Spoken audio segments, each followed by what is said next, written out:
জয় নিতাই, জয় গৌর, জয় রাধেশ্যাম। আজকের বিশেষ ভিডিওতে আপনাদের সবাইকে স্বাগত।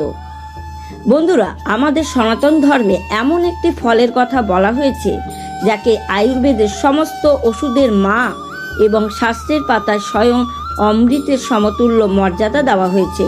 হ্যাঁ, আমি কথা বলছি পবিত্র ফল হর্তকি সম্পর্কে। কিন্তু আপনারা কি কখনো ভেবে দেখেছেন হর্তকির জন্ম কোথা থেকে হয়েছে? এই সাধারণ দেখতে ফলটি পূর্বজন্মে আসলে কে ছিলেন, যার মহিমা স্বয়ং দেবতারাও কীর্তন করেন?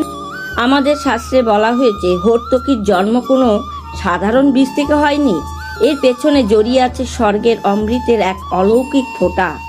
আজকের এই ভিডিওতে আমরা পুরাণ ও শাস্ত্রের পাতা থেকে হর্তকির সেই গুহ্য জন্ম ইতিহাস এবং এর পূর্বজন্মের এক অদ্ভুত কাহিনী জানাবো।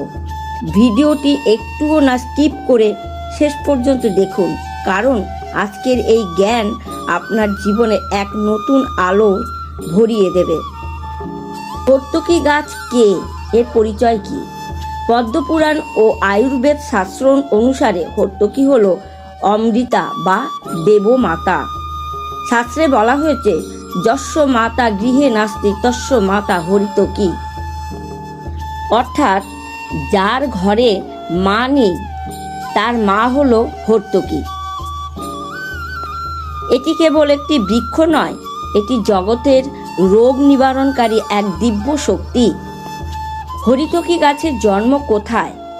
পদ্মপুরাণের সৃষ্টিখণ্ড অনুযায়ী হরিতকির জন্ম মর্ত্যলোকে হলেও এর উৎস হল স্বর্গীয় সুধা বা অমৃত।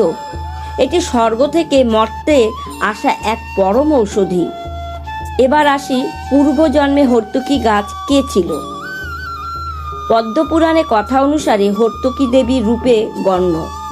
সমুদ্র মন্থনের সময় যখন অমৃত কলস নিয়ে ধন্বন্তরী দেব আবির্ভূত হন, তখন সেই কলস থেকে 7টি অমৃত বিন্দু পৃথিবীতে পড়েছিল। এই 7টি বিন্দু থেকে 7 প্রকার হর্তকির জন্ম হয়। অন্য মতে এটি দেবী অদিতির হর্ষ বা আনন্দের অশ্রু থেকে উৎপন্ন। বর্তমানে হর্তকি গাছ আসলো কিভাবে? পদ্মপুরাণের কথা অনুযায়ী বর্ণিত আছে একদা দেবরাজ ইন্দ্র স্বর্গলোকে অত্যন্ত তৃপ্তির সাথে অমৃত পান করছিলেন। পানের সময় অসাবধানতা বশত তার মুখ থেকে এক বিন্দু অমৃত পৃথিবীতে পতিত হয়।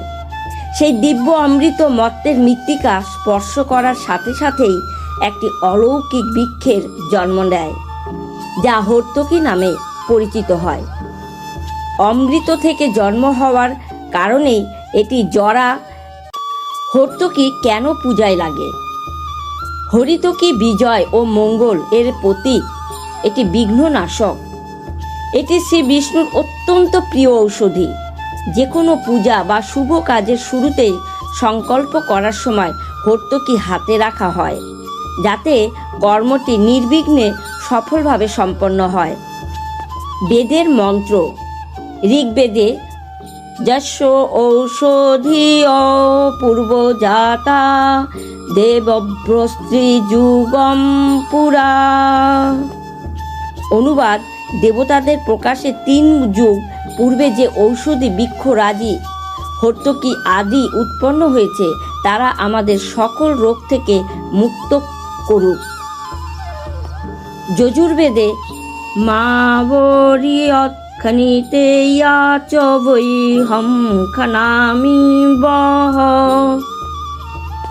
অনুবাদ: হে ঔষধি বৃক্ষ, ঔষধ তৈরির জন্য যখন আমি তোমাকে গ্রহণ করি, তখন যেন তোমার কোনো ক্ষতি না করি, তুমি আমাদের আরোগ্য দান করো। সামবেদ মন্ত্র।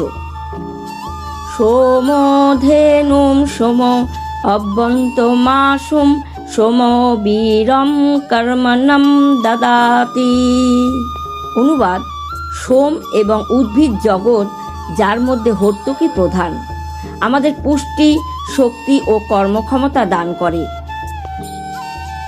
অথর্ববেদ। অশ্বত্থ দেব সদনস্তি অস্বামিতে দিবি। অনুবাদ: স্বর্গের অমৃত থেকে উদ্ভূত ঔষধি হর্তকী সকল প্রকার রোগ ও অশুভ শক্তি বিনাশকারী। গজেন্দ্র মোক্ষণ কথাতে ত্রিকূট পর্বতের বর্ণনায় সেই দিব্য পর্বতটি কাঁঠাল, আম, পিয়াল, হর্তকী, আমলকি, বেল ও কপিত্থ প্রভৃতি বৃক্ষে সুশোভিত ছিল। যস্য মাতা গৃহে নাস্তি তস্য মাতা হরিতকী, কদাচিৎ কুপত্তি মাতা নোদরস্থা হরিতকী। অনুবাদ: যার ঘরে মা নেই, হর্তকী তার মায়ের অভাব পূরণ করে।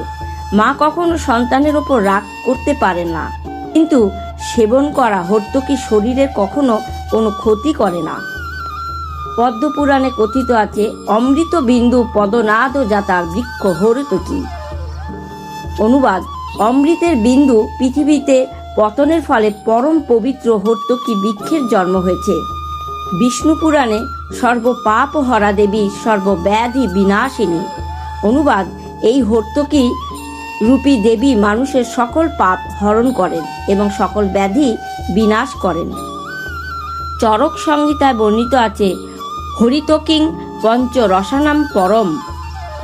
অনুবাদ: হরিতকী 5টি রসের আধার এবং একটি সমস্ত ঔষধির মধ্যে শ্রেষ্ঠ বা ঔষধিরাজ হিসেবে গণ্য।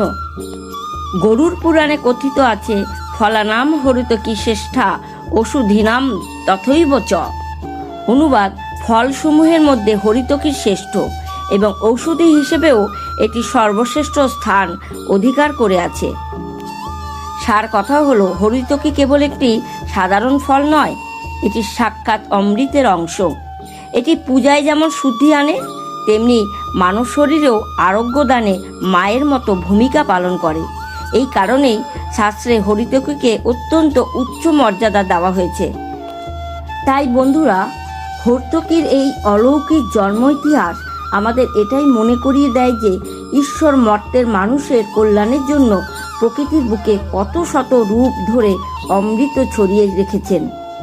হরিতকী যেমন আমাদের শরীরকে রোগমুক্ত করে, তেমনি ভগবানের নাম ও ভক্তি আমাদের আত্মাকে সমস্ত কুলসতা থেকে মুক্ত করে, পরম শান্তি দান করে। যেমন হর্তকী শরীরকে রোগমুক্ত করে, তেমনি কৃষ্ণ নাম আত্মাকে পবিত্র করতে সাহায্য করে। হর্তকীর এই পূর্বজন্মের এবং অমৃতের কাহিনী কি আপনার আগে জানা ছিল? কমেন্ট বক্সে আমাদের অবশ্যই লিখে জানাবেন। আপনাদের একটি সুন্দর কমেন্ট নিতাই পরিবারের এবং আধ্যাত্মিক যাত্রাকে আরও এগিয়ে নিয়ে যেতে সাহায্য করবে। যদি আজকের এই পবিত্র তথ্যটি আপনার মনের গভীরে পৌঁছে থাকে, তবে ভিডিওটি একটি লাইক করুন এবং আপনার পরিবার ও বন্ধুদের সাথে শেয়ার করে এই দিব্য জ্ঞান সবার মাঝে ছড়িয়ে দিন। আর আপনি যদি আমাদের পরিবারে নতুন হয়ে থাকেন, তবে সাবস্ক্রাইব করে আমাদের সাথে থাকুন। যাওয়ার আগে পরম শ্রদ্ধায় কমেন্ট করে একবার লিখে দিয়ে যাবেন, জয় নিতাই। ভালো থাকুন, সুস্থ থাকুন এবং সর্বদা শ্রী গোবিন্দের নাম স্মরণে রাখুন। রাধে রাধে।